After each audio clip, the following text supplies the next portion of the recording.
Hey wrestling fans, it's Shawn from the Scumbags Wrestling. Have you checked out our latest t-shirt design? It's inspired by our friends over at London Comic Con.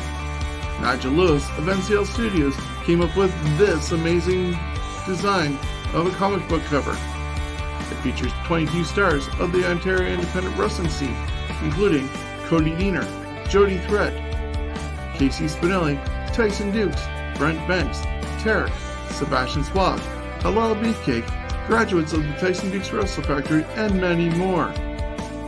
You can get your t-shirt for just $30 or buy the poster for $15. Proceeds from this sale are going to go to Sick Kids Hospital in Toronto on behalf of Steven's Wrestling Journey. Steven's an 8-year-old fighting Chiari malformation, and they're searching for a cure. You can contact me either through our Facebook page, Scumbags Wrestling, or email me at scumbagswrestling@gmail.com. Get yourself a great t-shirt with an amazing design and help a wonderful cause at the same time. So contact me today and get your shirt or poster.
Hello, everybody, and welcome to episode number 2 of our special Greatest World Champions tournament. Yes, episode 2, second bracket. What are you doing with the fingers? Yes, Chris Maloney trying to take over, even though he's told me that I'm leading the show. Hey, guys, episode 23 of TNT. Go back and see what Shawn Bates' gestures and hand movements were while I was doing my intro. So, yeah, continue. So... we are doing episode number 2, this South bracket. It started off as a thought of how do we do our normal format of 16, and Chris thought maybe we do 32, and it grew to 64 with 4 brackets of 16 leading up to one final night on TNT in just a few weeks on a Thursday night live. But you're joining us for episode number 2. If you joined us last week for episode number 1, you have noticed that Chris Jericho ended up winning that bracket to the dismay of Steven and of Chris Jones. But they were all outvoted by Chris Maloney, Clarence, and myself. And this week we go with bracket number 2 on the South. We'll be joined by Stephen O'Neill, heading from Toronto, Ontario. They're getting their freedom, some of their things back later on tonight. Phase 2. Unfortunately, down in Windsor where in-laws are, they're still going to be on phase 1, unfortunately. But also Chris Jones is joining us. He's going to be not voting this week, so we have odd numbers, not even numbers, to make the voting better instead of trying to do a coin toss or however you would try and figure out how to solve a tie. But Chris is going to end up providing some know-how on the side if we end up missing anything, and we'll share that along the way. Plus, we'll bring Chris back in to talk about the ups and downs of each round and any shocking twists or complaints that he would have gone a different route and why did we decide to go this route. But Chris is going to be just with us. We'll start off quickly. Guys, how are you? Chris Maloney. I'm good. It's indifferent weather here in London right now. It's the humidity's died. But the fact is, trees were all over the place and looked like it was going to be somewhat of bad weather taking place. I haven't seen anything yet, but I know Kawarth was getting tornadoes and stuff like that. So, but it's been good. Looking forward to TNT without Shawn this coming week. Hint, hint. Yeah. Anyways, yeah, Shawn's going to be on hiatus on TNT this week, so you'll see a few different changes. But he is hanging out with the wife this coming week. So if you're looking for Shawn, as we record this now, go somewhat live Wednesday on YouTube. But yeah, you will not see Shawn on TNT on Thursday for a good reason, but we may have some comments from him. But yeah, other than that, everything's good. Steven, how about yourself? How's that? Good. We had some rain. Now it's humid as shit again. It was humid, then it rained. Now it's sun's going down, but it's still really humid, and it's supposed to be humid again tomorrow. But we can go drink on the patio tomorrow and get our hair cut and go to the mall and do all that. So I have a haircut planned for early next week. And which one? Which one? What? Which hair is what he's referring to? I got a few here. I got a few. Don't worry about it. Yeah, I'm excited. Yeah, I think some people will be surprised by some votes, I think. Done quite a bit of research today, so. It's going to be an interesting bracket. Jonesy, you've been doing a lot of research on this, but how are you doing overall? I'm doing pretty good. The weather is not bad in the falls. They're opening some stuff down at the falls. You can go zip lining. The Ferris wheel's open. But Mario Kart. Sorry? You can go Mario go-karting now. Yeah, you know what? That Mario Kart, I have no desire to be on it unless I was just by myself. It honestly does not look that exciting. It's so much fun. I mean, I'm sure it's fun, but they need more lights. They need actual music that you can hear. They need more to jazz it up. Like, they built an awesome thing. I like it. It's cool looking, especially if you go on Google and see the construction phases of that whole area. It's just amazing over the last 10 years. That thing's actually on what was my favorite swimming pool as a kid. Anyways, I'm just praying for some of my guys here. I know Orville Brown's got a good shot, but you know, we'll see what happens. Yeah, speaking of what's going on tonight is, as I said, the South bracket. We haven't really given much away, so it's still always a surprise for people to tune into and see who's competing against each other. But like the opening where we saw the 64 competitors, last week we also had a video of the 16 competitors matched up. For this round, we have that same video, just replacing this week's competitors. So, Chris, if you want to put that up, we'll see what the tournament's going to look like and get things going. There's a picture.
And we are back. As you see, that's the 16 that we are going to be judging on this week, and see who comes out to meet up with Chris Jericho in the final 4 brackets that we're going to do. Was hoping Jones wasn't going to be gone just yet, but we thank him for checking in with us. Oh, he's back. Just like that. Before we start getting going, Jones, what do you see coming up? Any tough matches? Well, I'll tell you right now, my picks would have been Orton, Omega, Savage, Joe, Flair, Overall Brown, Lou Thez, Daniel Bryan, and Antonio Inoki. So, yeah, we'll see if any of your predictions come true, and we'll catch back up with you after the first round. All right, I'm going to go watch a Overall Brown match. Thanks a lot. So, yeah, guys, we're going to start this off. Chris kind of surprised me that I'm hosting. It was kind of hinted at last week, but I didn't prepare for that, to be honest. But I did, I know, Steven, but I did do the brackets and figured out so we didn't miss people, but that meant I was starting. So I'm going to continue this and not confuse my list. And I'm starting off with match number 1 with Randy Orton taking on John Cena. Now, we saw these guys so many times in the WWE that it was almost excruciating to watch at times. It was like, how many more matchups and combinations can you find and stipulations? But they ended up pulling it off, and thankfully they haven't for a few years now. But if we look at some of the things that they have for accomplishments, I'm looking at things like titles that they've held, especially since we're talking about greatest world champions. And in a way, also, I look at the PWI viewpoint of things, because that's overall voted by fans as opposed to the Wrestling Observer newsletter, which is Dave Meltzer and a couple of his friends possibly. So I give more credibility to PWI because of the fans' point of view and how they impacted, especially with their career. So you look at Randy Orton, feud of the year against Triple H in 2009, most hated in 2007 and 2009, most improved in 2004, most popular 2010, rookie of the year 2001, wrestler of the year 2009 and 10, and he was number 1 in PWI 500 in 2008. For titles, 9 WWE championships, 4 world titles, 1 US and 1 IC on his way to getting those larger world titles. You switch to the other side and you look at John Cena, feud of the year in 2006 against Edge, 2011 against CM Punk, match of the year in 2007 against Shawn Michaels, 2013 against Daniel Bryan, 14 against Bray Wyatt, 16 against AJ Styles. Most improved in 2004, most improved in 2003, most popular in 2004, 5, 7, and 12. Most popular of decade, 2000, 2009. Wrestler of the year in 2006 and 7. PWI 500, he was number 1 in 2006, 7, and 13. As for titles, OVW Championship 1 time, 13 WWE time champion, 3-time world champion, and he had 5 U.S. titles getting his way there and in between. So when you look at these guys on paper, they have a lot of gold going on between them. And yeah, it's hard to actually pick. Randy Orton has actually lasted longer than Cena, but then Cena's been able to transition into a movie career, and he's also done probably the most Make-A-Wish wishes in history. Trying to figure that, as one of the things that Chris Jones put up here, over 600 Make-A-Wish appearances for kids. So he's got so much going on for him. Legacy-wise, I got to go with John Cena. Moving on. Chris, what's your thoughts? Hey, Steven, guess what? You're going to be tiebreaker here. So first round match, first of the South bracket. So you have Cena, Orton, both guys basically this and this as far as their careers go, as far as coming up, as far as being in the WWE goes. But the fact is, when it comes down to it, it comes down to this. Shawn had mentioned this. Hollywood actor John Cena, who I honestly just watched a movie with him in the other night called, what the heck was it, Blockers or something like that, which that, you know, in the Bumblebee movie, that became his career. So it's like comparing The Rock. It's like, how much can you, the Rock accomplished quite a bit, but the fact is he still left the business. Cena, same sort of thing, still left the business. Now you got 16 world championships compared to 13 world championships. But the fact is, when it comes to Orton, and this is all the way back to SummerSlam 2004, I believe, when it comes down to it, Randy Orton has carried himself like a champion, and that championship has meant more to the career of Randy Orton than it has to John Cena. Now, in saying that, if you were to put the two against each other as far as who should be on Mount Rushmore, Cena for sure, because the fact is he's like the Undertaker. He really doesn't need that championship. He knows how to carry himself. But when you talk about the legacy, the career, what that guy has meant to that championship, and here you got two WWE entities going at each other. The fact is, and as Shawn has said, they had fought each other to the point of almost getting sick and tired of each other. But I think it was that unification match, I think, is the one that stood out the most to me. And Randy Orton ended up taking that one. The fact is, John Cena was the chaser in that. But the fact is, Randy Orton, like I said, always made that championship feel more relevant than John Cena. So it's not a case of, hey, he won a championship here, he won a championship over here. It's the fact is, these guys are basically brought up together like brothers together, had the same kind of careers. But the fact is, when it comes down to it, Cena as a legend, Jones puts up, Orton did a personal appearance for ticket sales at the Budweiser Gardens early in his career. That right there takes the cake. But regardless of the fact, Orton is my pick. So, Steven, you're on to tiebreaker mode already here. Well, just like you said, they're two Hall of Famers for sure. It really comes down to I consider their championships equal. Comes down to really who I would want to see, and that's Randy Orton. I'm not a John Cena was the face of the company, but unfortunately he was pushed down our throats too much. They missed an opportunity to turn him heel. I'm going Randy Orton, just like Chris just said, they're right there beside each other. This is more of just a personal preference on this one because it's a coin flip. I could flip a coin, and that's actually how I originally determined this. Yeah, I can agree with you totally on that one. My only issue with Randy Orton, and not necessarily knock, but he's been there for how long? You can't miss somebody until they go away. And I think Orton's doing his best work right now since Edge came back. He had gotten really stale, but yeah. Yeah, it's a coin flip, and really that's actually what I did to decide this one because I could go either way.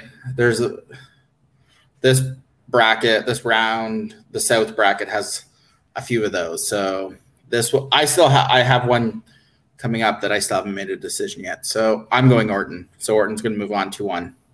So 2-1 victory for Orton. Moving on to the next round, which brings us to surprise. Yes. Kenny Omega versus Nick Bockwinkel. And, well, we're going to start off with Chris. Since imagine that. The biggest say who you're voting for because we all know. I wonder why. Shut up. This is my time to talk. Anyways, long story short, when it comes down to it, it was actually tougher than expected because the fact is you have Omega, who loved to death, but the fact is, what does he have outside of the New Japan stuff that he did with the Bullet Club, the IWGP Heavyweight Championship? But the fact is, when you think about what he accomplished and how he accomplished it, it was against Okada as well as I do believe Tanahashi. So the fact is, when it comes down to it, Omega has that legacy, but he has that legacy for a reason. You also take in fact, the fact is when you get into Omega's career, the fact is AAA Mega Championship, which he is currently the champion of. So there's a second championship, not in basically Japan, but over here in North America. And then all of a sudden, you haven't seen the best of what we have to get to see as far as AEW goes. But you think All Japan Pro Wrestling, which is basically New Japan's competitor, and he was basically World Junior Heavyweight Champion there. Omega, I'll tell you this, he is right now 36 years old. So it took him a while to establish his character. It took him a while to get to where he was and where he is into his 30s. But the fact is, he had a good crop of guys to work with. He had a lot of guys who were very talented to basically be able to establish him. And that's what made WWE take a look at him, and that's what made him sign with AEW. Problem is, when you grow up as a fan in the 80s in the Maritimes, AWA wrestling was all over TSN. And with saying that, there was 3 guys that were in the AWA that were champions that I took notice of. One was Mr. Perfect Kurt Hennig before the Mr. Perfect moniker. One was Jerry the King Lawler. But then there was this guy that you just love to hate. And I'm talking like 10 years old, Nick Bockwinkel. I was like, who the fuck is this dick? Why does he come on TV with all the arrogance and everything in the world? Then you go on the WWE Network, you see his backstory, you see his affiliation with Bobby the Brain Heenan. He carried himself like a champion. He carried himself the same way Nick Aldis does now as NWA World Heavyweight Champion. Didn't have a lot to work with, wasn't WWE material. The fact is, he made what he had, and he made the championship into something special to compete with the likes of Ric Flair and Hulk Hogan. So it was tough for me. So yes, I'm going Kenny Omega for sure, but the fact is, it was tough to really think about why Kenny Omega versus Nick Bockwinkel, because like I said, Nick Bockwinkel was the Nick Aldis, the Ric Flair of the AWA back in the day. So Steven, shit on Kenny Omega, because I'm sure Shawn's going to have to be tiebreaker here. So Nick Bockwinkel, 4-time AWA heavyweight champion, big time wrestling, 2-time heavyweight champion, which is out of Hawaii. NWA Georgia heavyweight champion 2 times for Mid-South Sports. And then there's Jazz Hands, who is also known as Kenny Omega. IWGP heavyweight champion. He IWGP junior heavyweight champion. He's match of the year 3 years in a row versus Okada and Naito. He is different from Japan to the shit we're seeing on AEW. And Chris, I want you to sit down for this, but I'm voting Kenny Omega. Based doing that because sheerly on his Japan stuff. I'm not considering the horseshit that he's doing now. But Kenny Omega, by far, in Japan, I used to love watching his matches versus Okada and Naito.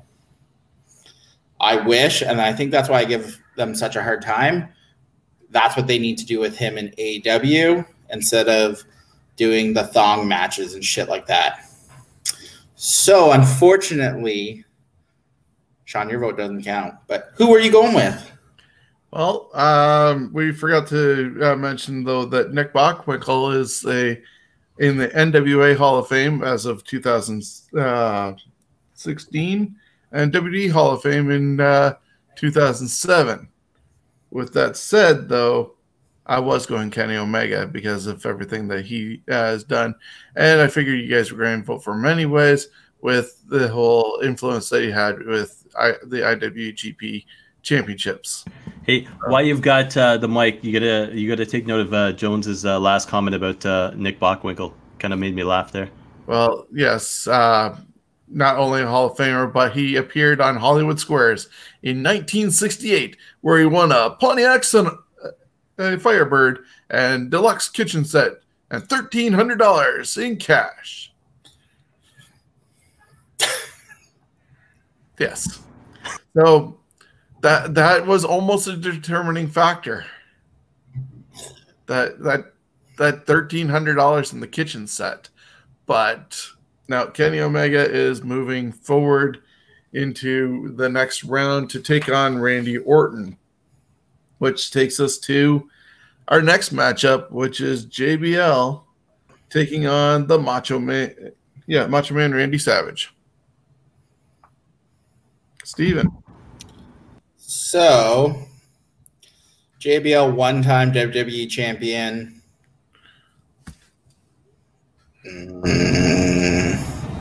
Won some other shit that's not really that impressive. And then you got Randy Macho Man Savage. Two-time AWA Southern Heavyweight Champion. Two-time Grand Prix Wrestling Champion. ICW World Heavyweight Champion 3 times. USWA Unified World Heavyweight Champion 1 time. 4-time WCW World Heavyweight Champion. A World Wrestling Council 1-time North American Heavyweight Champion. 2-time WWF Heavyweight Champion. I'm going Macho Man because Macho Man's resume way better than JBL. JBL was not someone that I could. He was great heel, but never someone who I'd tune in for. Now, Macho Man, whether he was King Macho or when he was part of the NWO or when he did his brief run in TNA, he really made me want to watch what he was doing. So I'm going Randy Macho Man Savage. Hey, Shawn, we know your pick, but why are you picking Savage? Yes, it's not a secret that he's the reason why I watch wrestling. But, you know, you're comparing everything that Randy Savage has to bring to the table against the wrestling god. Yes, he is a WWE Hall of Famer, was supposed to be inducted this year in 2020. And he had a U.S. title and IC title, hardcore title 18 times, Euro, tag team. So JBL's won everything that's available in WWE, at least while he was an active competitor. But we're talking about the Macho Man.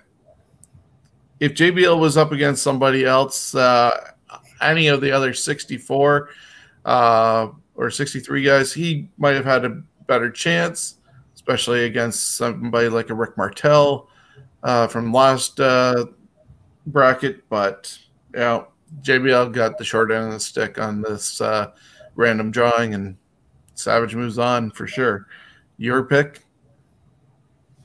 So this would be the second 3-0 in the first round. Savage for sure.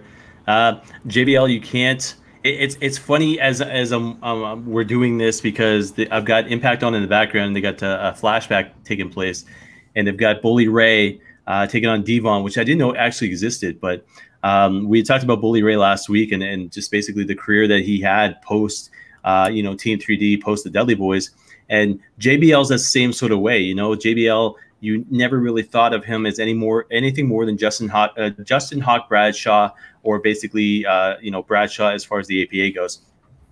To completely turn around to be what people call a Ted DiBiase ripoff. The fact is he made a career out of it, but the fact is, he's up against Macho Man Randy Savage. J.R. Ewing.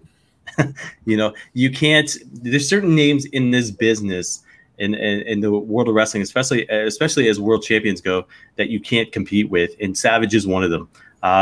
It's amazing the names that we've got in this bracket tonight, because there are 2 other names for sure that are almost untouchable. So we'll have to see where the bracket goes. But yeah, Savage 3-0. It's JBL against somebody else. Maybe he would have had a shot, but Savage, it's 3-0. Macho Man moves on. JBL was a inductee to the Hall of Fame this year, had they had it. And as Jones is pointing out, he was the 20th WWE Triple Crown winner and 10th Grand Slam winner. So he has gold to account for, and he did carry the SmackDown brand for a while. And Eddie Guerrero was a huge factor in it, but bad luck of the draw, JBL. You missed out. He also had a bitch and clothesline. Yes, a bitch and clothesline. And he used to brand opponents after he won, thanks to Uncle Zebekiah having his branding iron with him. This moves us on to really our fourth match of the contest. See another 3-0 happening right here. That has the Great Khali. Can we save the facts about Samoa Joe for the next round? Why waste them? Sure. Great Khali taking on Samoa Joe.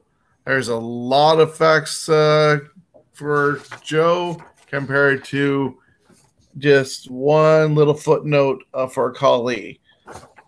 So basically with Khali, he actually did make the top 100 in the PWI 500 at number 83 in 2008. But he's only a one-time WWE champion. And yeah, I think he just lucked into that due to circumstances of people being injured. So he's taking on Samoa Joe. Yeah. Samoa frickin' Joe. Khali. Joe wins, and we go on to Chris to give your opinion on Samoa Joe and Khali. Yeah, you know what? I agree with Steve. We'll get facts in maybe second round here. Definitely Joe. So Joe advances. Steven, not sure I can't see you going with Khali. The cool thing is Jones being the stats master tonight. The fact is, some of the stuff that he had mentioned. First, Indian WWE champion, which is kind of cool. Second one would have been, I guess, what the hell's his name? Jinder Mahal? Thank you. Yes. Oh, I kept thinking modern day Maharaja, but a cool thing was about Khali as well. He was a former police officer in Punjab. Absolutely amazing to think some 7-footer cop coming after you. Man, I just be like, okay, done, you know. But the transition, Khali was cool because of the character, the gimmick, and everything else. But believable world champ. I think there was a match. What was it with him and Batista in that steel cage, whatever they call it, the Punjabi Nightmare match? Yeah, it was supposed to be somebody else. I think Taker was supposed to be in there with him. Yeah, but whatever the case, I mean, I love the gimmick, and the guy was, you know, I love seeing him on TV just because he was, you know, huge as fuck. But the fact is, Samoa Joe, yeah, no contest. It's pretty sure it's gonna be a 3-0 in this one. He started in the movie with Adam Sandler. It's 3-0 because, well, fuck. But Samoa Joe or Great Khali, if he was in the 80s with Hogan, imagine the star Khali would have been, because we all know Hogan would have had him. But Jinder Mahal was Canadian, or half Canadian at least. So from Alberta. Yeah. So we're going 3-0. We'll save the facts because I'm not going to waste all my good facts on that waste of time. And that moves us on to Chris. You get to start us off with the ever so popular by Chris Jones, Orville Brown, taking on the Nature Boy, Ric Flair. Oops, actually muted the mic on that one. So as people can't see in the background right here, Jones is actually applauding as you're saying the name Orville Brown. So I give you this. Ric Flair taking on Orville Brown. Fact is, I'm going to go with Orville Brown simply because of the fact I didn't realize stats until tonight. But the fact is, NWA World Heavyweight Champion, the first in 1948, and his professional wrestling career ended in 1949. So, again, like I was saying before we started the show tonight, kind of like a Magnum TA type thing. Who would have known what he would have accomplished? He could have been a Lou Thez. He could have been a Buddy Rogers. You know, the fact is, who knows? But the fact is, and I promised somebody I'd vote Orville, so I am voting Orville because I know I'm going to get outranked. I know I'm going to get outvoted. I know Nature Boy is going on to the second round, but my official pick, as far as this show goes, to anybody listening on YouTube or anywhere else right now, Orville Brown is my pick. Go ahead, Steven. So we have a 16-time world champion, 6-time WCW World Heavyweight Champion, 2-time WCW International World Heavyweight Champion, multiple NWA, WCW, Mid-Atlantic. He was the NWA Mid-Atlantic Heavyweight Champion 3 times. WCW United States Champion 6 times. He was the first WCW Triple Crown winner. He's a 9-time NWA World Heavyweight Champion. Then we'll go to WWE because that doesn't even include the NWA Missouri Heavyweight Championship he won. He's 2-time WWF World Heavyweight Champion, 13th Triple Crown winner, 2-time WWE Hall of Famer, which doesn't really count because I don't consider that. But I'm voting Ric Flair because if you think a world champion, one of the first names that popped to your head is Ric Flair. Now you have to break the tie, Shawn. Well, Chris is saying that Oracle must be better than Khali because he didn't bother with stats. But we did talk about Orville's stats through Chris Maloney with his 20-year career and inaugural NWA Heavyweight Championship, which he won once. He had a lot of great competitors to go against, as Jonesy's pointing out, Ed Strangler Lewis, and 20-year career cut short due to a car accident. But it's Ric Flair. And I might not have been a fan of his prior to him coming to WWE, but a lot of things determine on where you grew up and where you watch wrestling. Somebody in the South would love Ric Flair compared to Hulk Hogan. I wasn't a Hogan fan either, so there's a little bit of a difference. But, you know,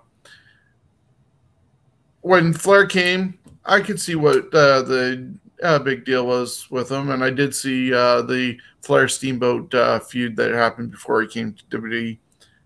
But yeah, we're looking at feud of the year with the Horsemen and the Superpowers in '87. That was the start of all the War Games that happened. He had feud of the year with Luger, which anybody can wrestle Luger, in '88 and '90. Feud of the year with Funk in '89. Inspirational Wrestler of the Year in 2008.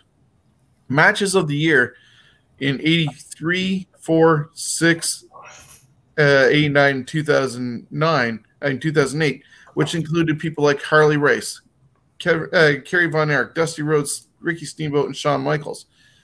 2-time inductee into the Hall of Fame as himself and the Horsemen. How could you not have Ric Flair advance? So Orville could have advanced against somebody else, but bad luck of the draw in this. It could have been closer if we had Orville versus JBL, but that didn't happen. And so, yeah, Ric Flair advances 2-1, and we move on to our next matchup, which is Lou Thesz versus Hulk Hogan. And that is Steven. So Lou Thesz, 1-time AWA Heavyweight Champion in Boston, AW World Heavyweight Champion in the Indiana, Ohio, Colorado, because 2 different territories. International Wrestling Heavyweight Champion, Japan Wrestling Association, NWA International Heavyweight Champion 1 time. He won a World Heavyweight Champion in Great Britain. He won a Heavyweight Championship in Ohio. 4-time Montreal Heavyweight Champion. 3-time NWA.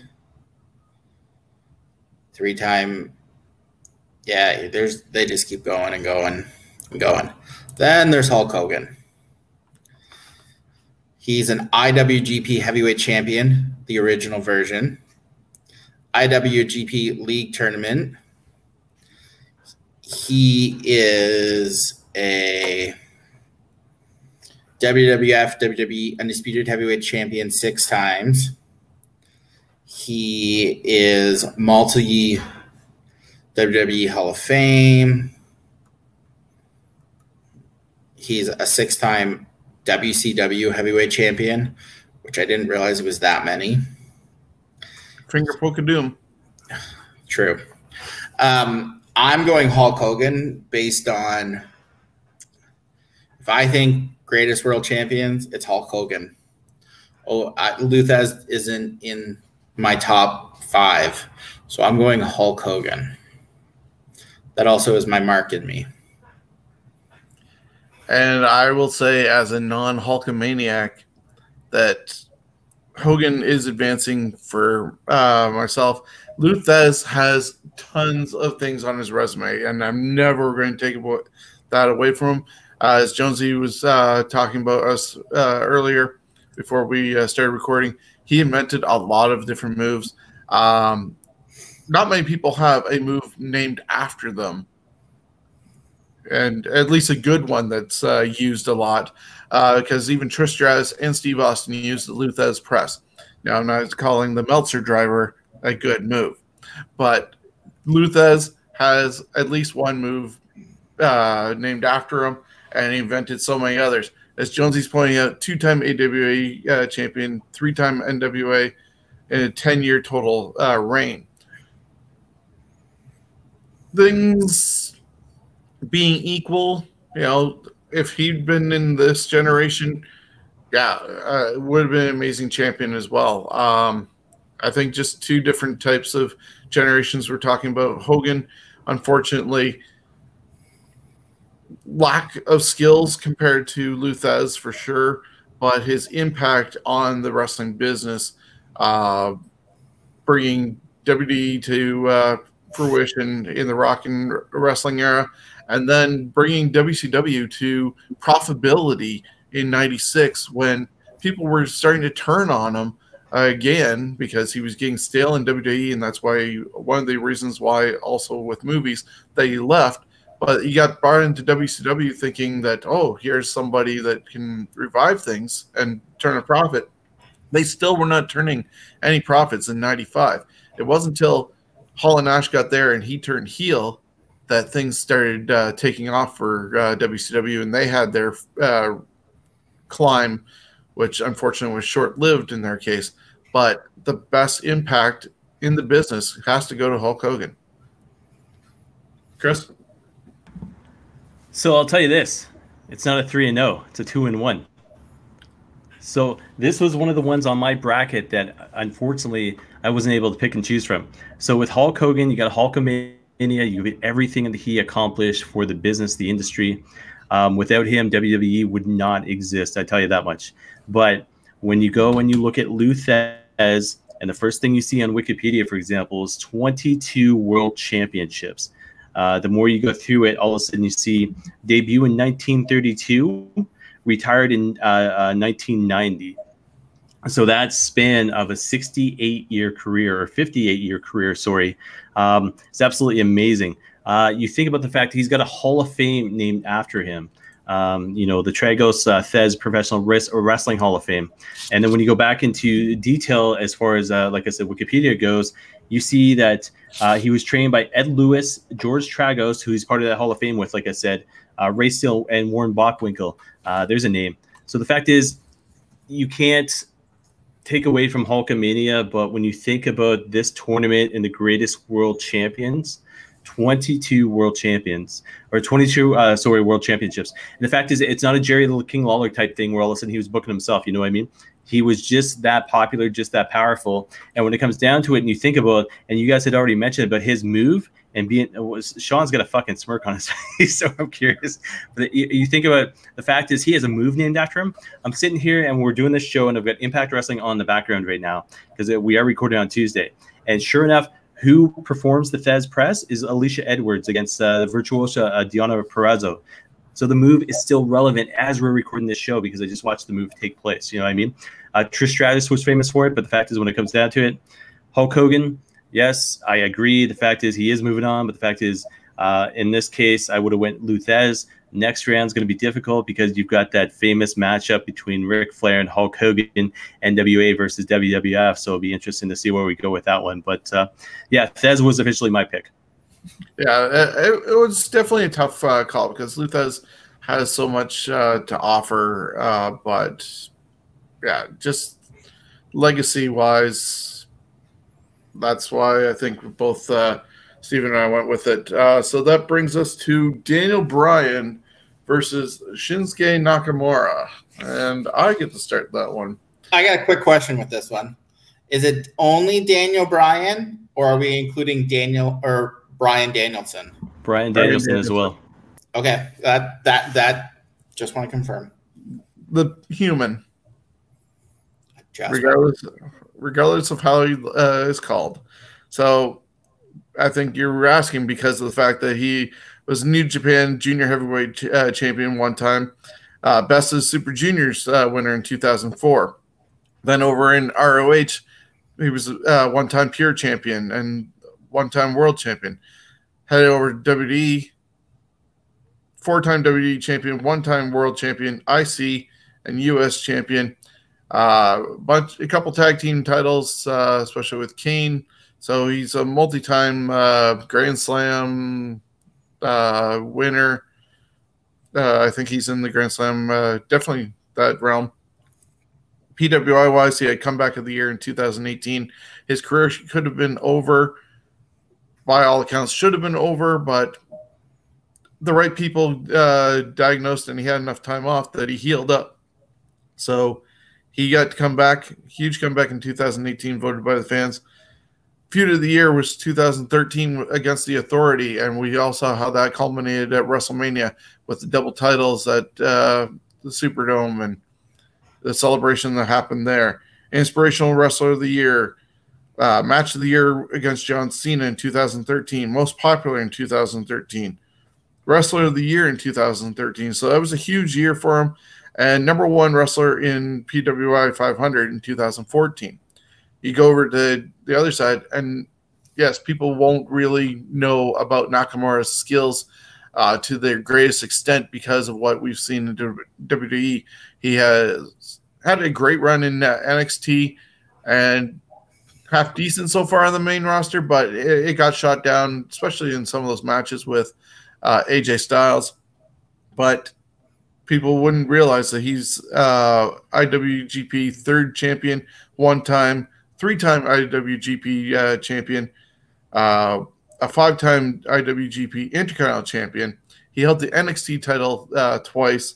He's a one-time IC and two-time US champion in WWE. Most popular in 2016, and he reached number 5 in the PWI 500 in 2015. These guys can put on amazing matches when they're going against each other, but you know, depending on what you're looking at for judging how people advance.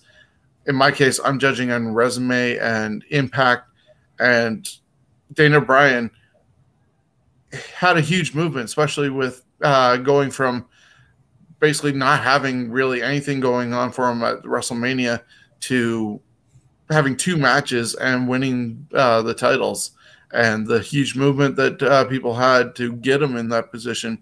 That's a large impact on the business. And so Daniel Bryan is getting my vote to move past Shinsuke Nakamura. Maloney? So this was tough because the fact is I am marks for both of these guys. I can go into my closet right now and find T-shirts for both of these guys. The fact is, when I think of Shinsuke Nakamura, I loved his gimmick when he came to WWE, the theme music, everything about him. You know what I mean? The fact is, when he beat, I think it was Sami Zayn for that first NXT championship, and then Sami had given his swan song to say, "See you later, NXT Universe."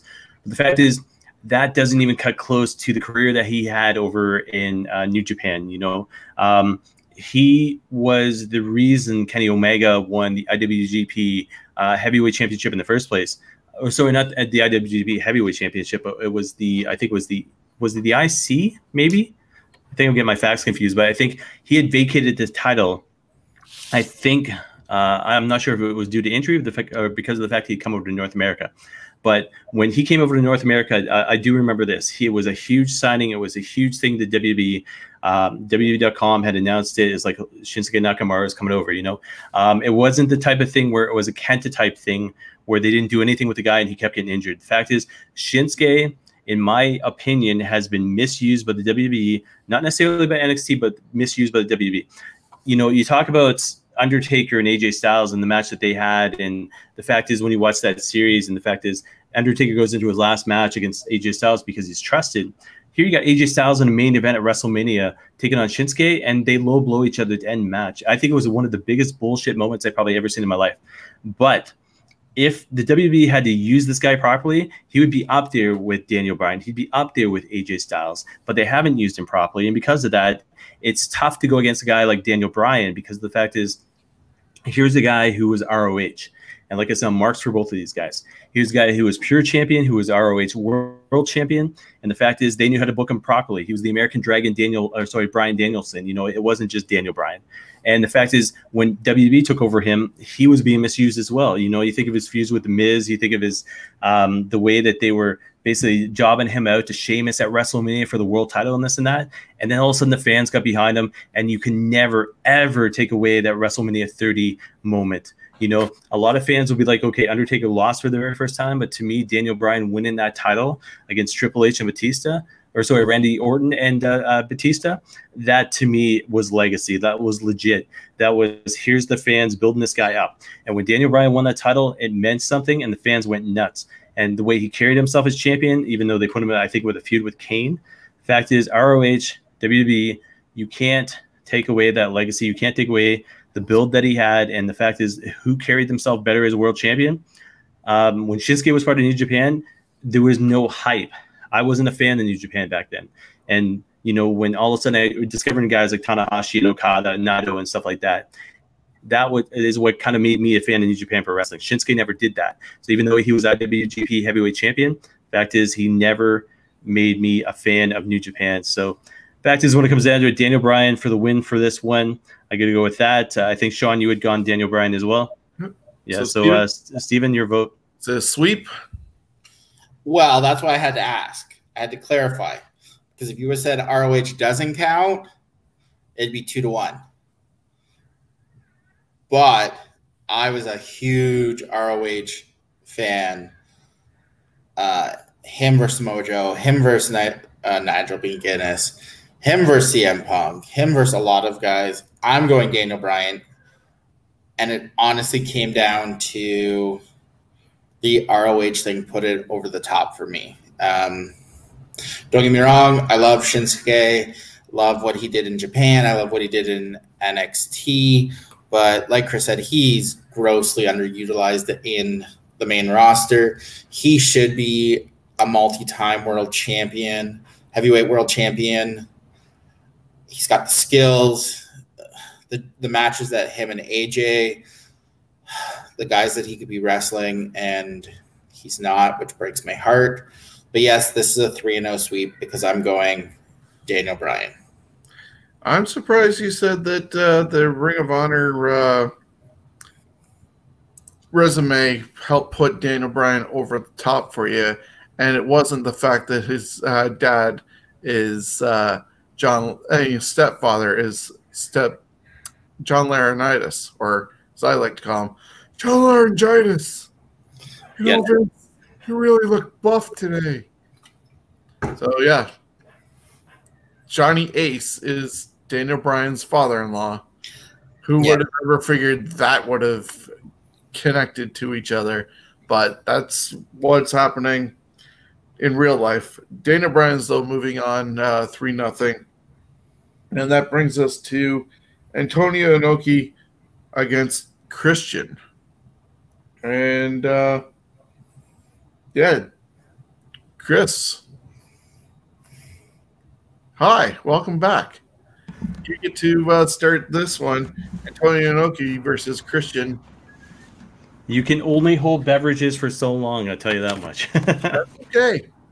So this is already an hour almost into it. So all right. So as far as official vote tally goes, and I'll see this once I go back and edit this, but Steven, who did you vote for as far as Nakamura and Bryan goes? Bryan. All right, so 3-0 there. All right, so Inoki versus Christian Cage. Christian Cage, I'll tell you this, never was really established as world champion as far as WWE goes. I think he was a world champion a couple times, maybe once or twice. ECW world champion as far as the new regime went, but then you got Antonio Inoki. So as a fan of Japan wrestling, New Japan Pro Wrestling, it's the same thing as putting Orville Brown up against Ric Flair. To me, it's Inoki versus Christian Cage. and I think he was NWA World Champion twice. The fact is, you got Antonio Inoki, so it's a legend versus a guy who basically barely probably got into this tournament. So, you could have replaced him with pretty much anybody. So I got to go Inoki for the win for this one. I'd love to see Hogan versus Inoki, but we have to wait and see if Hogan gets by Flair. So Inoki's my vote. Steven, who are you with? Well, one guy should be in this tournament and one guy shouldn't be. Antonio Inoki. Oh, let's see. He won one-time IWGP Heavyweight Champion, two-time IWGP Original Version Heavyweight Champion, WWF World Martial Arts Heavyweight Champion 2 times, which I had no idea, NJPW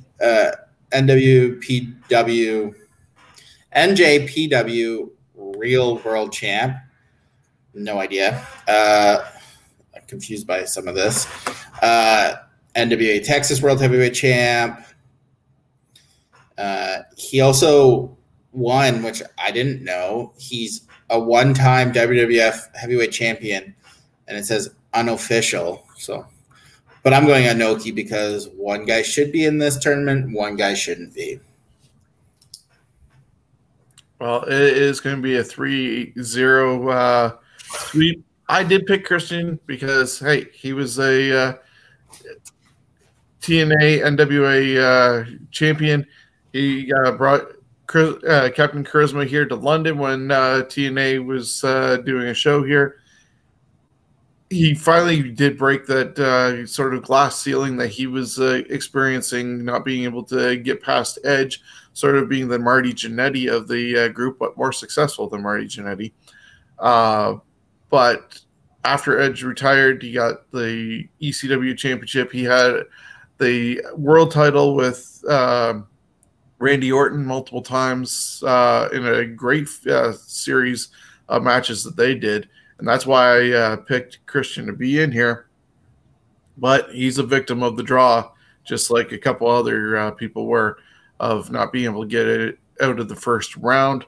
And so, yeah, I'm going Antonio Inoki in a 3-0 sweep because you can't deny everything that Inoki has meant to the sport of professional wrestling and culturally in Japan.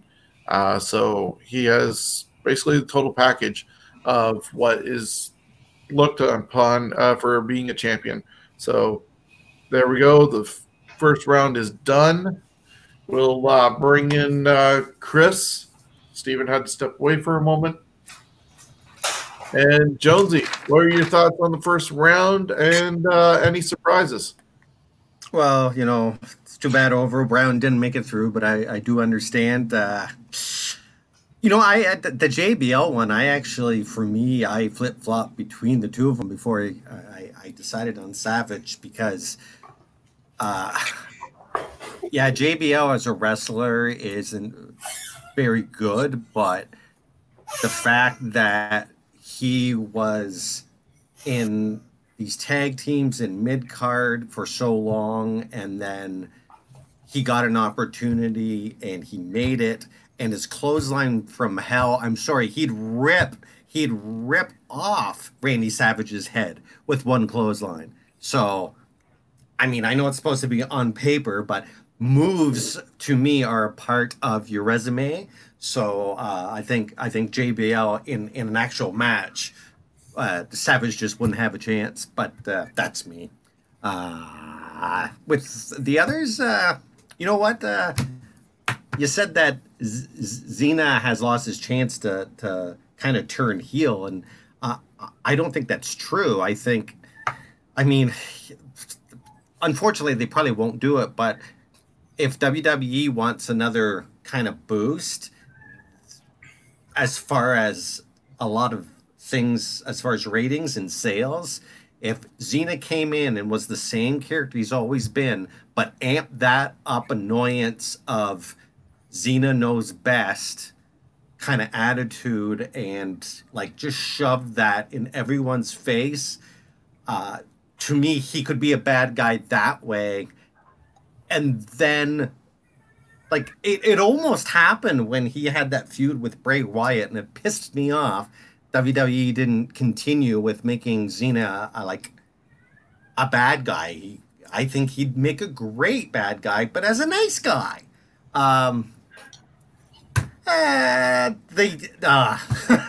So the Khali, you know what? Khali, he was originally going to be picked up by WCW, which meant that he could have been. And do you think that if he had the chance to be in WCW, that he would have done a better job at being the Yeti? I do. I think he would have been a better Yeti. I don't think he would have dry humped anyone.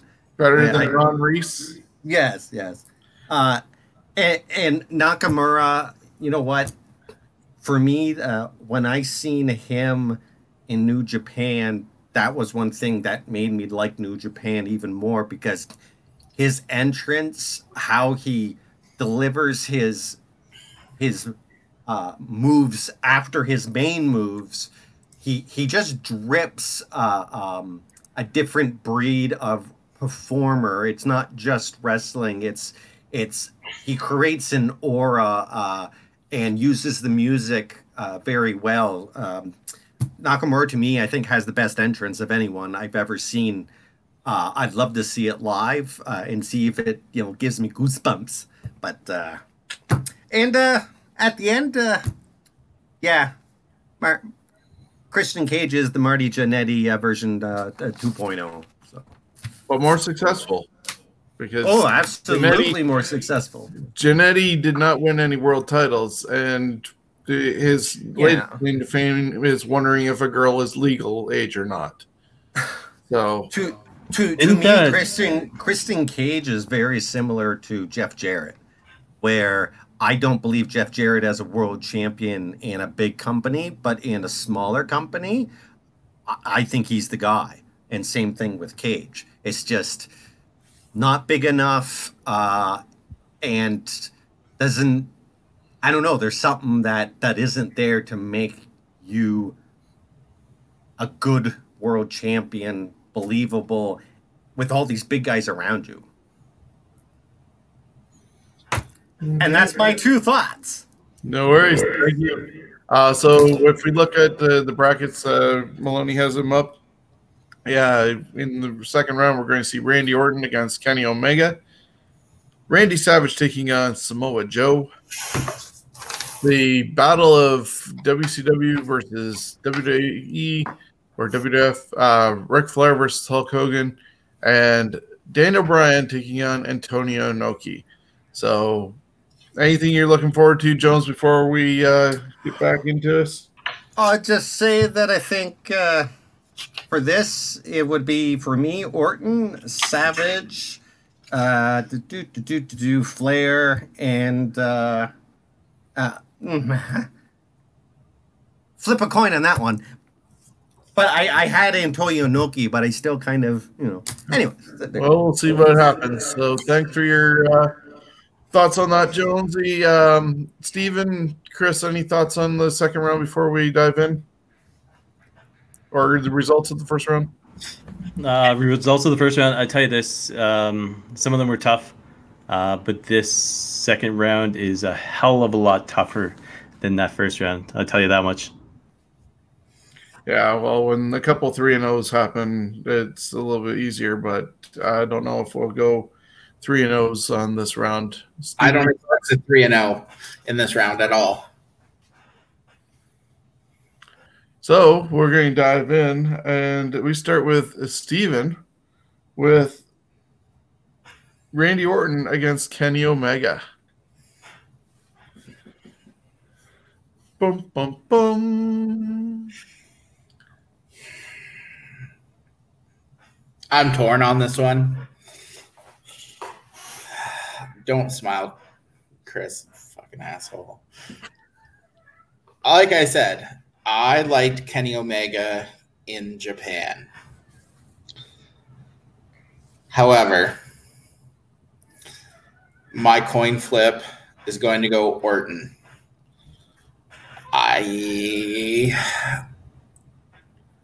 surely because Kenny Omega's in AEW. That's what it comes down to. I could flip a coin, and I'm just going to lean Orton because I can't stand jazz hands right now. So, Shawn? I did not have Orton going into the next round when I did my brackets earlier. So looking at what's going on with this one between these two, I honestly have to go with Kenny Omega just because of his match quality over in Japan. Not saying his match quality in North America because it's kind of tarnishing what his reputation was over there. But I got bored with Randy Orton. He just wouldn't go away, and he became vanilla and boring until just recently with the reemergence of Edge. And so he's been at the top of his game. But looking at both of them, I do have to honestly go with Kenny Omega just because of the match quality that he was putting on over in Japan compared to Orton. All right, so you've got basically Kenny Omega New Japan versus Kenny Omega AEW, which is it used to be a saying in wrestling called prime rib versus $2 steak or whatever the case. Bobby the Brain Heenan used to say. But the fact is, when it comes down to it, it's tough because the fact is you've got somebody like Randy Orton and the legacy that he has, but it's one company, and it's always been one company. And he's always been booked by that same one company. When you have a guy like Kenny Omega, who came in as basically a Bullet Club reject, basically made his name as the cleaner, ended up winning the IWGP World Junior Heavyweight Championship, became a staple in the Bullet Club because AJ Styles wanted to take off. To me, that is enough to put him over Randy Orton. You add the fact he was IWGP Heavyweight Champion, plus the fact that he is versatile, which means he can have a great match pretty much with anybody. Okada, Tanahashi, Chris Jericho. He could probably put Great Khali in a good match. You know, the fact is Randy the puzzle looks going on right now. But the fact is Khali is not a blow-up doll. But the fact is Orton, as great as he is, the legacy that he has, the family name that he has, you know, even put him in a real life match with Kenny Omega, and Omega's going to run circles around him the same way AJ Styles would run circles around him. When I think of wrestlers as probably a group of top 5 guys that are in that field, as far as me personally goes, Omega, AJ Styles, Daniel Bryan, Rey Mysterio, and there, you know, the 5th is probably to be determined because I'd have to really think about it. But the fact is, Omega is part of that group that can put on a great match with everybody. And the fact is, when he was IWGP Heavyweight Champion, yes, he was one of the greatest in the world. Hence the fact, PWI #1. As far as his AEW shit goes, I can't fucking stand him in AEW, and I will say that on this show. But as a fan of Kenny Omega, rocking his T-shirt right now, yes, I will always be an Omega fan, but I hate the fact of what AEW is doing with him right now. They could do so much more. He could basically put ratings over 1 million people a week as far as AEW goes, if they gave him that chance, but he's taking a step back right now, and he is 36. So fact is, Omega, Orton, Omega advances. So yeah, that was it was tough, but it was kind of easy all at the same time. Okay, so a 2-1 vote on that one, which brings me to Randy Macho Man Savage versus Samoa Joe. Can we first give you some facts on Samoa Joe before you? How about you say why Samoa Joe is not going to win? We know where you're going. The same way I just put over Omega, you're going to put over Savage. So, well, it is a tough call. Yeah, to be honest, that's about as tough as Chris picking Orton over Omega. Wrong way. Fucking Pinocchio over here. Yeah, I know. You've got Samoa Joe, is the longest reigning ROH heavyweight champion, 645 days consecutive. He has a great resume. I'm not. Okay, can you just pick Savage so we can talk about Samoa Joe's? Carry on. That there's a little bit. Maloney. Well, that's it. No rhyme or reason, just Savage.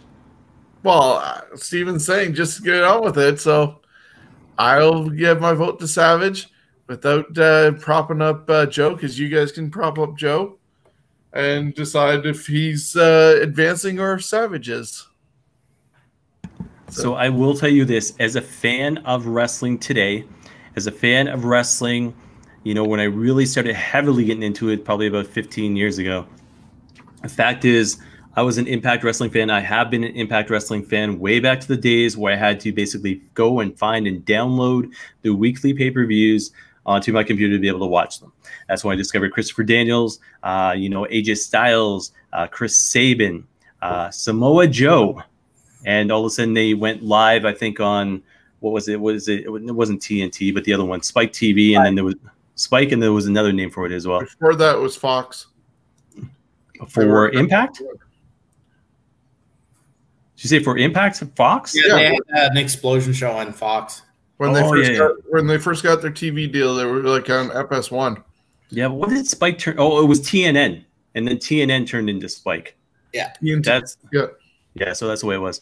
But anyways, it was new, it was fresh. Some of the matches that they had put on were interesting. The six-sided ring, of course. The X division was, you know, basically Christopher Daniels, AJ Styles, Samoa Joe. And all of a sudden, when Kurt Angle came into Impact Wrestling, they established Joe as even more of a heel, even more of a character. If Joe was against anybody else in this tournament, I will say this, even if he was against Omega, it would be a tough call. But when it comes down to it, it's Randy the Macho fucking Man Savage and everything that he has accomplished as far as his career went. And the fact is, when it comes down to it, Savage, to me, when I was that age, won the WrestleMania 4 tournament. And all of a sudden, you know, that was like, holy shit, you know, Hogan actually got beat. Andre got beat. DiBiase got beat. And Savage ends up winning this thing. He carried the belt for a year until he lost it to Hogan, you know what I mean? But he carried himself like a champion. Then all of a sudden he was passé. Vince McMahon's like your commentator. He went over to WCW and established himself again as a champion. And all of a sudden, the next thing you know, he ends up in that gimmick with Medusa and Gorgeous George. And I think Psycho Sid was part of that as well. And the whole NWO thing that he had done. And the legacy that he had, when you think of when he won that championship in 1988, all the way through to the end of, I think, the end of 1999, he was still the Macho Man. No matter what, like I said, Vince McMahon has said, you're past it, you're going to be a commentator. But the fact is, he reestablished himself. Where Samoa Joe, fact is, he went to NXT, and the buck stopped there. For whatever reason, he's had the ability to have these feuds to become a world champion as far as WWE goes. But the fact is, it's never happened. And it's unfortunate because he could have went and became so much more, much the same as Kevin Owens, much the same as Shinsuke Nakamura. I don't know if it's a Triple H thing or a Vince McMahon thing, but the fact is, Savage basically said F you to Vince McMahon and reestablished himself, and that's the career Macho Man had. So, Shawn, you get your win here. So, but it'll be very interesting next round because we know who's facing each other. So, but Savage gets a win right here. Steven's vote. Well, no, okay. Well, Savage 2-0, but Steven, I kind of am curious where you're going to go with this.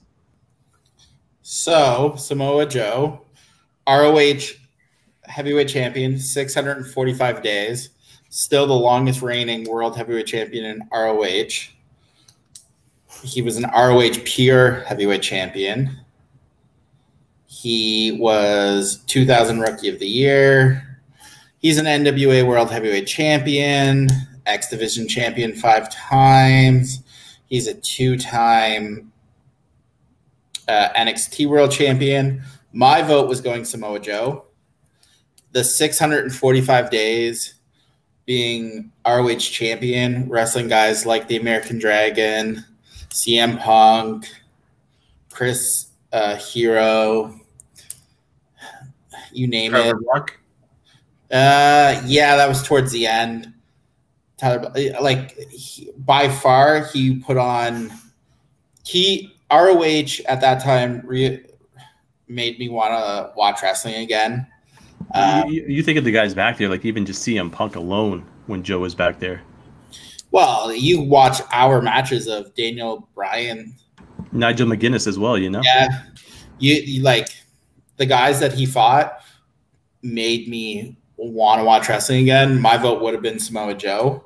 Don't get me wrong, I'm a huge Macho Man fan, but the 645 days straight was very impressive to me. That's why, I put Joe in this tournament, but Omega Savage, that will be a fun one between the two of you. You're probably going to have to be the tiebreaker. Oh, I look forward to that. Steven's going to be the only vote in that one.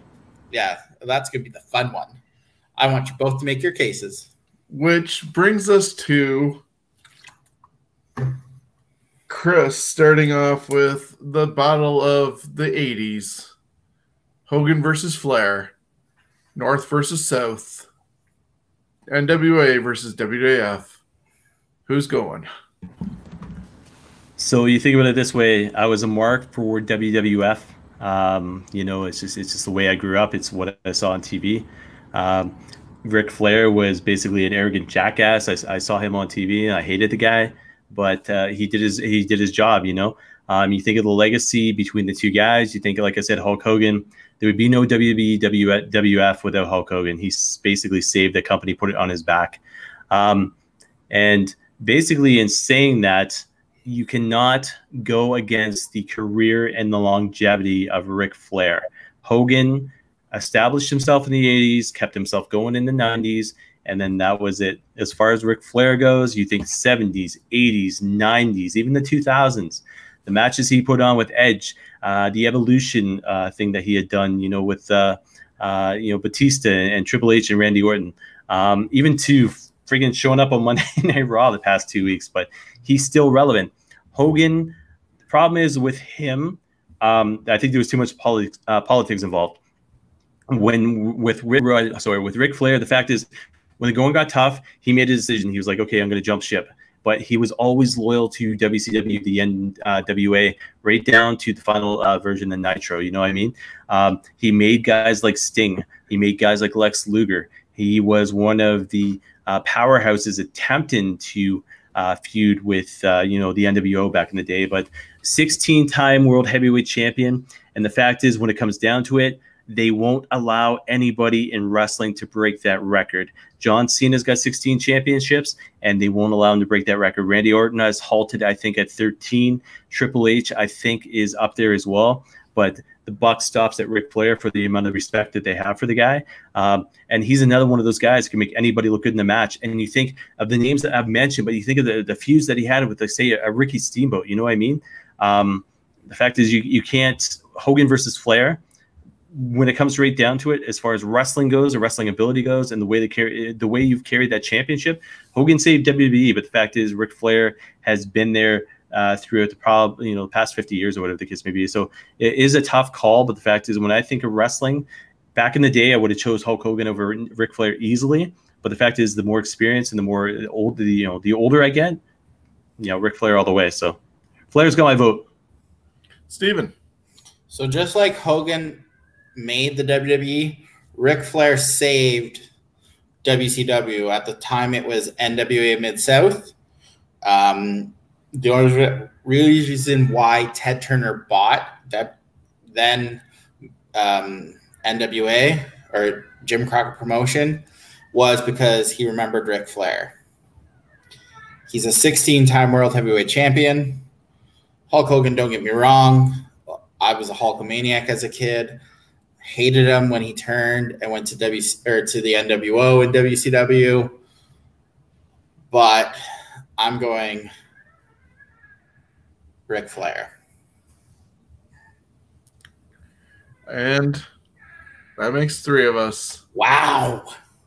Because as much as Hulk Hogan was a motivating factor of sparking the wrestling world in the 80s and into the 90s, and then resurging it with the NWO, you look at what he actually did. A lot of things were manufactured through Vince and the power of media, but when you went to actual shows and stuff like that, yeah, Hogan might have gotten match of the year with Ultimate Warrior at WrestleMania 6, but a lot of times people were carrying Hogan through to make him look good. He had a monster factory bumping for him to put him over with his 5 moves of doom. That, you know, you hear Cena having 5 moves of doom. Hogan had about the same, and he would not be on house shows that often. And when he was on house shows, he was doing the match before the intermission, which would set up you trying to buy tickets for the next show. But it'd be guys in the Intercontinental title level that were main eventing those shows that Hogan was on. Of course, everybody wanted to be on the Hogan show because it meant more money, but that was because of his fame and popularity.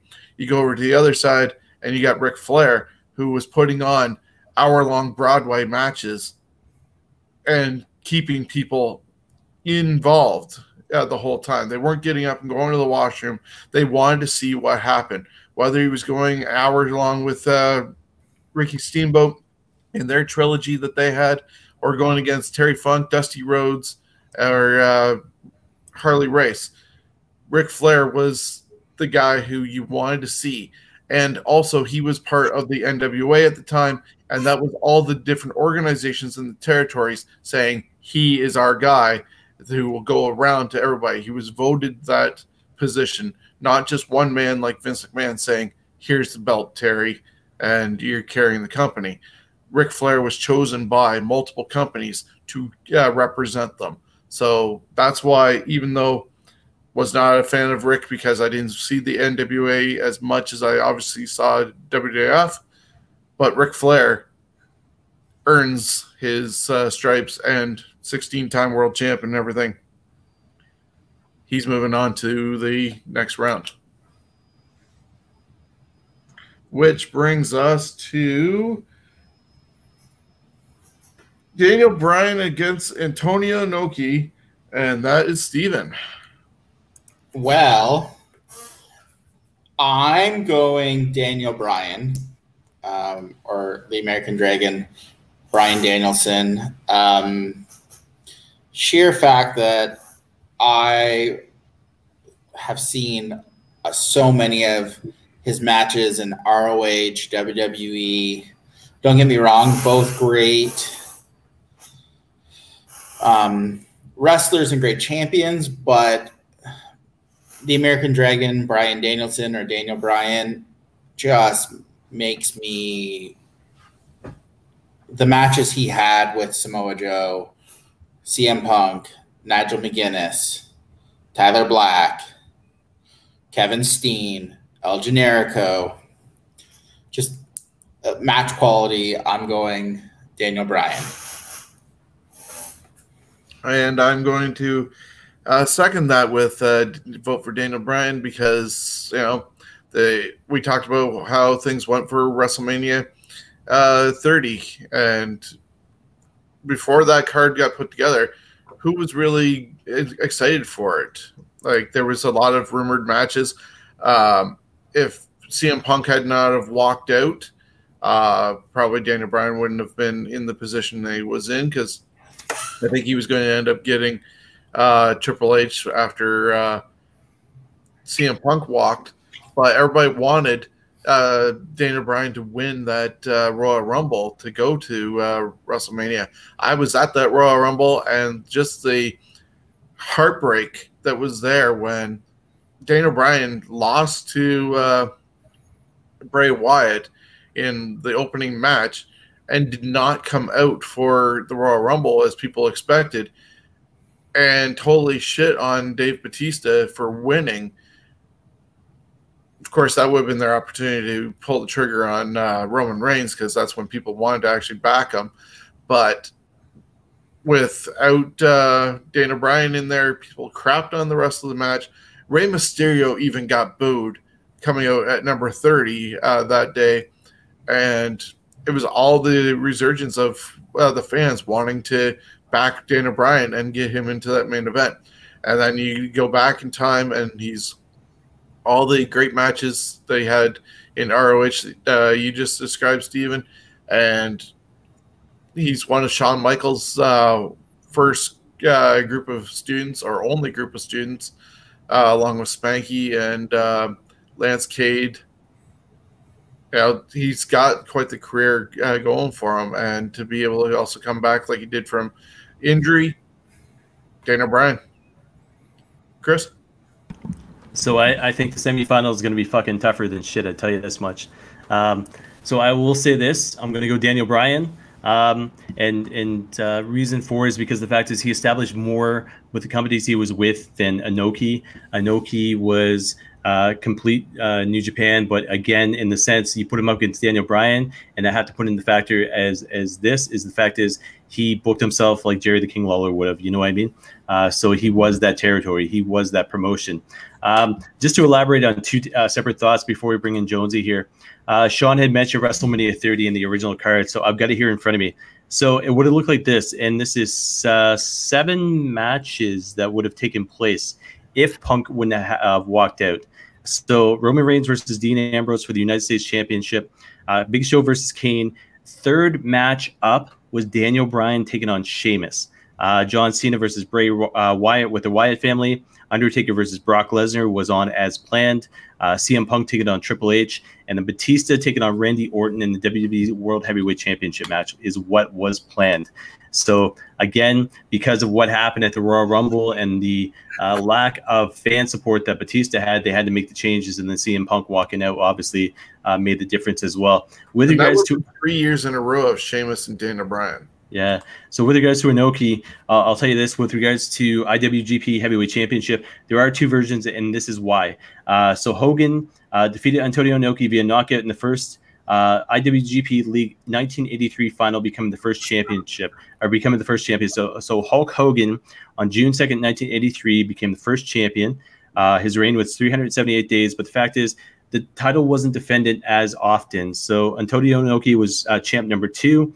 Vacated in 1990 or 1986, became champion again a month later in 86, and then the championship was deactivated in 1987, where basically the winner of the IWGP League in 1987 became what is known now as the IWGP champion. As far as what Steven was talking about, so WWF champion, he did win it November 30th, 1979. Title was vacated on December 6th, 1979. So he ended up beating Bob Backlund for that championship in 1979 in Tokyo, Japan. What it has as the note, as far as Wikipedia goes, is Inoki immediately vacated the title after a title defense rematch with Bob Backlund and in a no contest due to the interference of New Japan Pro Wrestling's Tiger Jeet Singh. So because there was interference, Inoki didn't want the title the way he wanted, and that was the end of that. So it is an unrecognized title reign as WWF champion by Antonio Inoki, but he is New Japan Pro Wrestling through and through. But the fact is, when you think of world champions and what the championship meant to that guy, Daniel Bryan for sure. So yeah, 3-0. So Shawn, if you just want to get into a little bit of details, highlights, I'm going to bring back Jonesy here, who looks like he's back online here. Yep, let's bring in Chris. I was actually surprised that there wasn't, or that there was some 3-0s when we were about to start that round. It looked like it was going to be a lot tougher, but some surprise 3-0s in there. The first half of it was difficult, and it's going to be even more difficult coming into this. But we'll get to that in a moment. Jonesy, what were your thoughts on how things shook out in the second round? Well, with Inoki, you know what? Personally, I'd pick him for the fact that 10, 20 years from now, people are still going to be talking about Inoki. But is the name Daniel Bryan going to be in the same context as Inoki? I doubt it. Inoki's like a legend. The amount of things that guy done, even outside the wrestling world, which you'll find out once the trivia show gets going. To me, it's Inoki. Inoki's name is just bigger. As far as a resume, if I seen Daniel Bryan, I seen Inoki's name. Oh shit, Inoki, he's in. So, but I understand why Daniel Bryan's in there. He's a hell of a wrestler and the Yes Movement and all that other. Oh, sorry, Kristen. Where am I? Oh yeah, that was right. So, anyways. Okay. I got lost. No worries. without giving us your picks on this one, you have an idea of who you would vote for in this round coming up? No, because I kind of stopped paying attention, so I can't even tell you who's won what round right now. Well, I didn't write it down. As Chris has up on the screen, it'll be Kenny Omega taking on Randy Macho Man Savage. And in the other half of the bracket will be the Nature Boy Ric Flair taking on the American Dragon, Dana Bryan. So we're going to yeah, for me, Flair, as far as Omega and Savage, it's tough. It's tough for me because I think Omega's the better wrestler, but Savage, he just even like crappy matches that he was booked on, he'd make them good. He's very much like Omega. Omega wrestled a 9-year-old, and the reason why he got that job is because he was trusted that much, because he's that good in the ring, that he'd be able to not only not hurt a 9-year-old, but actually put them over. So to me, it's tough. That one, well, that's your guys' problem, not mine. So, yeah, we'll get back to you and see if you agree on what we decide on this one. And, yeah, so we're going to get on to the semifinals of tonight's bracket. I get to start this one. So I'm gonna step in for a sec. Shawn, your vote doesn't count. My vote doesn't count. Give the floor to Steven. And Steven, I know you're gonna vote, but put some thought behind this. I want to know why you're picking who you're picking. Because Shawn's gonna vote Savage, correct? Shawn? Yeah. I'm gonna vote Omega. Shocking. So yes, Steven's the only vote that counts in this one. And you kind of wonder why we have to do things in odd numbers. This right here is why. You got Shawn's favorite wrestler versus one of my top 5 favorite wrestlers. So this right here is why we get to do the show in odd numbers. So Steven, it's all up to you. Well, I was leaning one way until Jonesy reminded me of something. I saw your head hang. Girl. He wrestled a 9-year-old girl. Didn't he also wrestle a blow-up doll? Yes, thanks for fucking just piling on. You got anything over there, Chris? No? I can't argue with that. It's fact. AEW with a thong and baby oil involved in his match. That's great, but how many 6-star matches did Macho Man have besides the Ricky the Dragon Steamboat one? Could you ever see fucking Randy Macho Man Savage fucking wrestling a 9-year-old girl or a blow-up doll? He made DDP a success. Had DDP still been doing what he'd been doing before he got into his feud with Savage, DDP would not have been considered for World Championship material. So I'll give it this. In their primes, it would be one hell of a fucking matchup. Because Savage was crazy as shit and in shape and had a technical wrestling ability to him. Omega the same way. But the fact is, it's and you can't even compare championships here because the fact is you think IWGP, it's Omega. You think WWF, it's fucking Savage. And you can anyways, Steven, I'm going to shut the fuck up because I'm going to start blowing a gasket here. Well, so, I'm going Kenny Omega.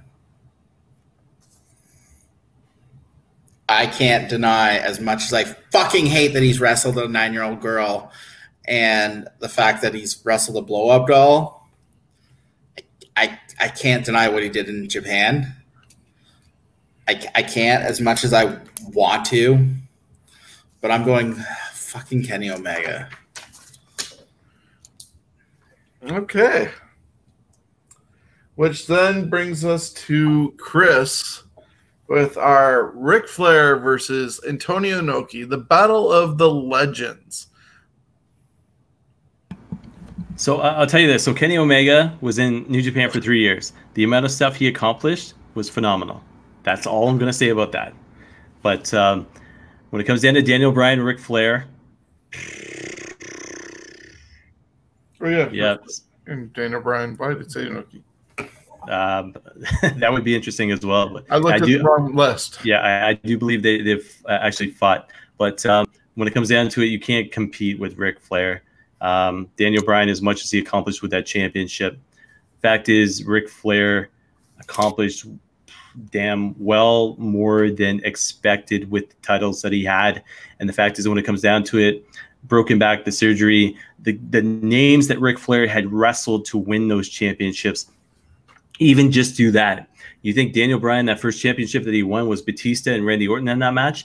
Look at the names that Ric Flair beat to win all the championships that he had, including that Royal Rumble. You know what I mean? And I think he was, what, number 2 or 3? I think maybe 3. Yeah, number 3 in that Royal Rumble. So the fact is, 16-time world champion, and you think of the guys he beat to win that title.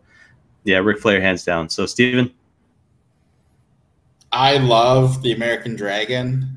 I love what he was and how he wrestled, but you can't go against the Nature Boy. I'm going Ric Flair, 16-time world champion. I gotta go Flair. Also, I want to see Flair beat Omega in the final, so. Yeah, well, we're going to have Flair and Omega in the finals. So my vote was also going to be for Ric Flair, regardless of who he ended up against, as much as I love Dana Bryan as well.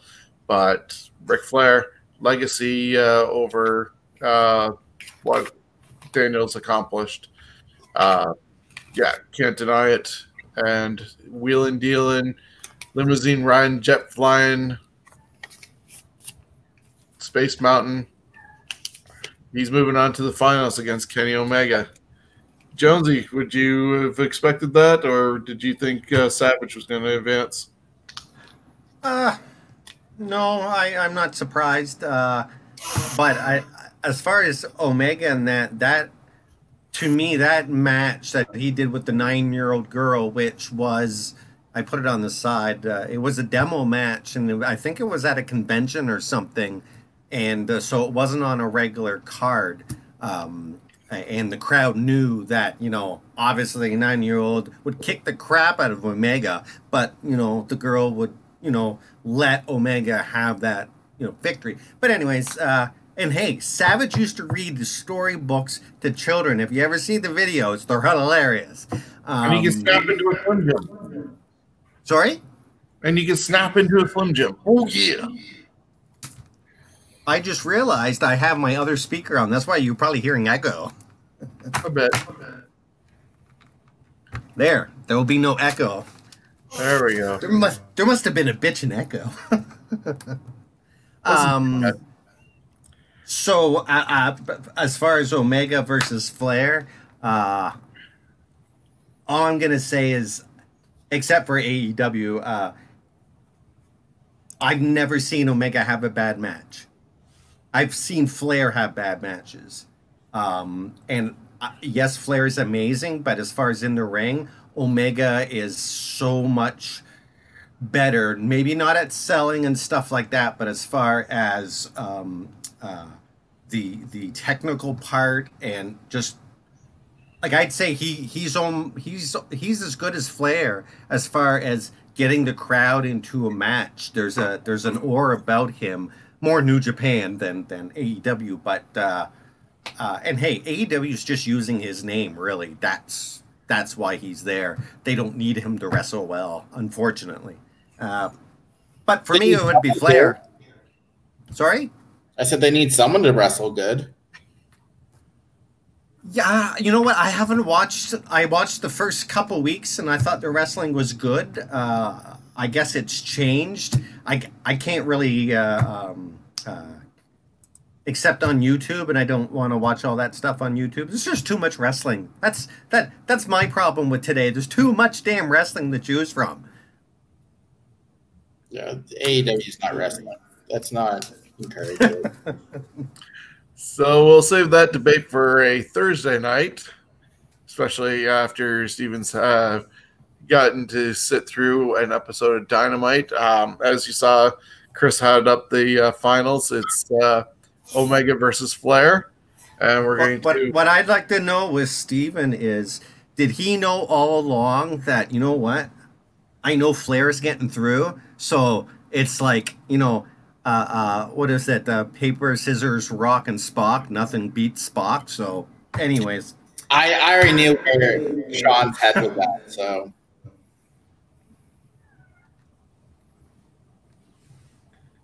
What do you mean? I knew you'd vote Flair. So I wasn't sure about Chris, but I knew it'd be Flair. Well, you seem surprised that I picked Flair over Hogan. Well, that was... I didn't expect 3-0 Flair over Hogan. So, yeah, everybody's made their way through. We're up to the finals. And, Steven, you get to start us off. Well, someone who wrestled a child or 16-time World Heavyweight Champion. Ric Flair. And that's going to be your winner. Chris, your pick. What the hell? Why are you going with me? Because he's going to pick Omega and fucking piss me off. No, I think Shawn's putting himself in the spot that he's going to be the tiebreaker because I think he knows where I'm going with this. So when it comes down to legacy and the careers and the establishments and everything else, Flair, as great as he was, and I'm biased as fuck with this, and I swear to God, I'm sorry, but the fact is I got to go Omega. And it's even when you go, like I said, and we are Wikipedia fans as far as this tournament goes, as far as, well, as far as anything else goes, we are wrestling fans. So it was, we are great with who we follow. Shawn with Savage, myself with Omega. Fucking Steven can probably shout out a whole bunch of Jim Cornette facts, just at the top of his head. But the fact is, when you look at Omega's stats and you look at the fact, like I said, just his New Japan career, the fact that how he went from junior heavyweight into heavyweight, went with it, ran with it. AEW is putting him to shame right now. But the fact is, where is he going to be in 10 years? How much is he going to accomplish? How much would he have accomplished if he got to WWE as far as AEW? So, anyways, like I said, biased as fuck right now, but Omega. So, Shawn, break the tie. Who's fighting Jericho in the Final Four? The symbol of excellence. Thank Jesus. I was going to come through and fucking beat the pick. You can't beat it.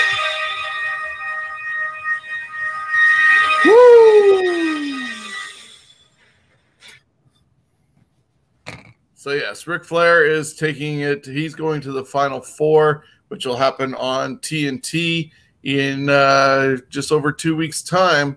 2 weeks tomorrow when you see this video. And so we'll see who else over the next 2 weeks joins Chris Jericho and the Nature Boy, Ric Flair. Jonesy. Hey. Were you surprised? No, I'm not surprised. And you know what? Would you have voted? Who would you have voted? More than likely, I would have voted Flair, just because, again, Flair's name and his legacy, it's like, has Omega reached that yet? No. Will he by the end of his career? Probably not, but who knows? But what I would like to see is, like, Omega not going to WWE, I think is fine, but why doesn't WrestleMania just hire a guy like Omega later on in his career, once, he's doesn't have a contract with someone, get the best wrestlers to actually just have a match at WrestleMania? They don't need to be tied to anything. WrestleMania is supposed to be the best wrestling event. Why not start getting some outside stuff going into that? And I know what the answer probably would be why they don't do it. Monies, license fees, and all that other stuff. They want it all. So, guys, your thoughts on the how it shook out this evening? If Omega is facing a lot of some of the other people, I might go a different way, but it's Ric Flair. I mean, if you look, a lot of the guys in this bracket could have won, could be considered in the top four. Hogan, Omega, Savage, Flair won, Inoki, American Dragon. There's a lot of guys that could have, depending on how the bracket shook out, could have won a bracket. So I guess, yeah, like it could have gone to a lot of people. There's a lot of gold that are in this bracket. But I guess the biggest question for all of us, of the other 15, is there anybody who could have taken out Ric Flair that did not go against him in this bracket? Omega. He did go against Flair in the bracket and lost. See, this is why I'm going to vote for the next couple episodes. We do a 5-man tourney because I always know where Steven's going to vote. I always know where Shawn's going to vote as far as Savage fucking Omega shit goes. But this is why we need the 5, because you get a guy like... I voted for Omega up until the last round. Yeah, again, up until the last round. Omega would... Fucking Ric Flair. Think about it this way. Yeah, but the tough aspect is no matter if we're 5 people or 3 people, you think of the last tournament that we had done last week, it came down to AJ Styles and Chris Jericho. 2 tough calls right there. This tournament comes down to Ric Flair and friggin' Kenny Omega. And I mean, it's tough. I mean, and all the guys that were in this bracket, Hogan's gone, Savage is gone, Omega's now gone. You know what I mean? And then 3rd round, 4th round are going to be just as tough. So it'll be an interesting Final Four, I tell you that much. And it's we still have Steve Austin to come, and you got Rock. The Rock's fighting Okada first round. Yeah, that I'm gonna bail out and say I'm not voting on that one. You've got, and honestly, if Kenny Omega faces Daniel Bryan in the finals, Hulk Hogan in the finals, anyone on the other side of that bracket minus Ric Flair, he gets my vote in the finals. So I'm going to see if I can garner some interest here. So episode 3, so what we're calling the East bracket, by the way, and you'll see it promoted on the next show as well. CM Punk, Terry Funk, Conan, Adam Cole, Goldberg, Ken Shamrock, Killer Kowalski, Big Van Vader, Bob Backlund, Steve Austin, The Great Muta, Dory Funk Jr., Nigel McGuinness, Kurt Angle, and El Texano Jr. against Rugged Ronnie Garvin. So, again, tough matches. And then, again, when you get down to the later stages, as we talked, The Rock taking on Okada first round. And then the biggest match, I think, probably as far as this tournament goes, besides that one, Brock Lesnar taking on Bruno Sammartino. So, I mean, that's old school versus new school. But if that was a real-life fight, I don't know who I'd go with. Because you've got a guy who is champion in 7 years against, Oklahoma steady as far as the power that Brock Lesnar has, So it's a lot of tough matches. There's another one in the bracket D. Nick Aldis, Bret Hart. There's some very tough calls. Yeah, I'm actually very interested in the Goldberg versus Shamrock. Okada versus The Rock. Fuck.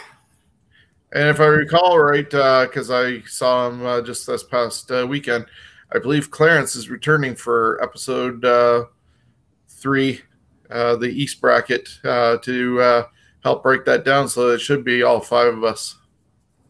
Well, that'll be good. So, again, I'll do the promo work here before Shawn officially signs off. But Nature Boy Ric Flair is your winner. You'll see him in the Final Four taking on Chris Jericho. That'll be live on TNT Thursday Night Throwdown, as well as a joint thing with Scumbags of Wrestling, July the 9th, taking place on the episode of TNT as well as Scumbags. The other two to be determined. Hopefully it's Okada or Rock in there. But a lot of good matches taking place. So you can check us out at ThursdayNightThrowdown.ca. as far as any of the links go. Scumbags Wrestling Group on Facebook, as far as any of the promo work goes as well. CWNonline.ca. I've been posting on there as well. But it's a huge tournament, and I love the concept of the fact that we went 64 4 weeks and then doing a live Final Four.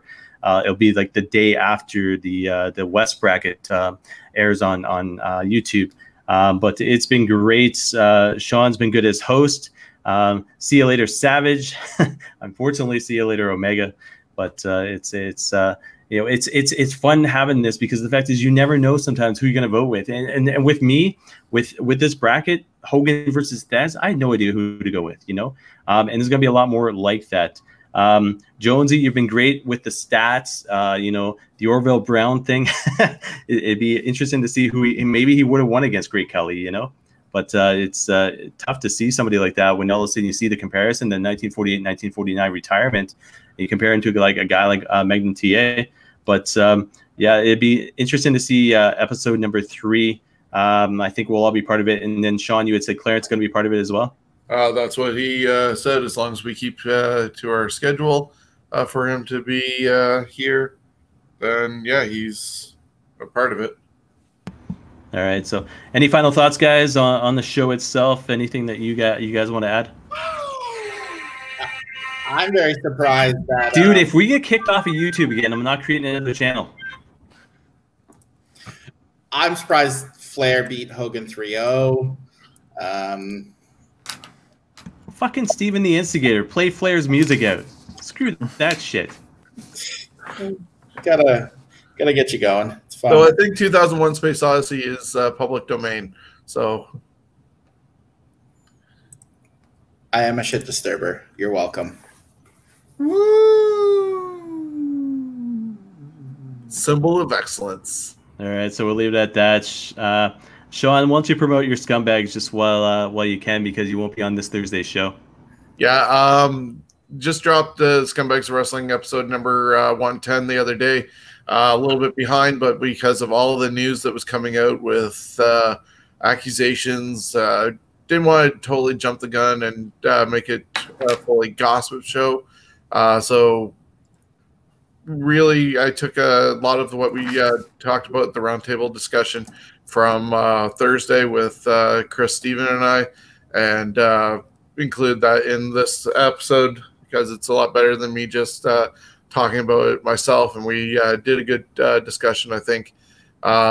Just there's so much more even to come out since we recorded the other day with more people. So we'll see what happens over this week. Who would have figured COVID-19 shuts everything down and there's more wrestling news going on during downtime than when it's active. But yeah, Scumbags Wrestling, we are going to do episode number 111 this weekend. And as you saw at the beginning of this show, contact me to get your Scumbags Wrestling t-shirt designed by Nigel Lewis of NCL Studios. Money's going to go to Steven's Wrestling Journey at Sick Kids Hospital in Toronto. And you got an awesome shirt with 22 stars of the Ontario wrestling scene in comic book form. The talent really love it, and they've been buying posters and T-shirts themselves. And you don't want to miss out, and also help a good cause. So just out of curiosity, just so we can get this on the air, you're ditching TNT this Thursday to go see what movies? I'm going to go see Grease and Ferris Bueller's Day Off, because those are the only good movies been showing at the drive-in. And with my wife being basically on lockdown except for working, she's going stir crazy, so we're going to have a date night. So Ferris Bueller's Day Off, I can't watch enough of. Grease, yep, forget about that one. It's all good. Grease is my all-time favorite movie. I remember it earliest memory at the age of 2 in the back of my parents' car at the drive-in. So we may have to permanently replace you this coming Thursday. Grease is your all-time favorite movie? Well, because it's my earliest memory and I love the music. Yeah, see, mine was Star Wars. So, and again, I love that music. So, why don't you sign off? So we can... For me, what's that? On Golden Pond for me is my favorite movie. Don't think I've ever seen that one. I might have to look into it. No, really? I've also seen the play. It's called On Golden Pond. On Golden Pond. It's Henry Fonda's last movie. Huh.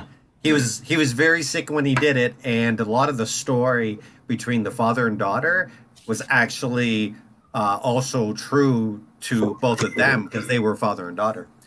It's a great movie, family movie. It's definitely a daddy movie. Any daddy would just love to watch that movie, I think. I know my daddy loves it. I'll have to seek it out on Netflix. What caused all this commotion tonight? What caused all this? Woo!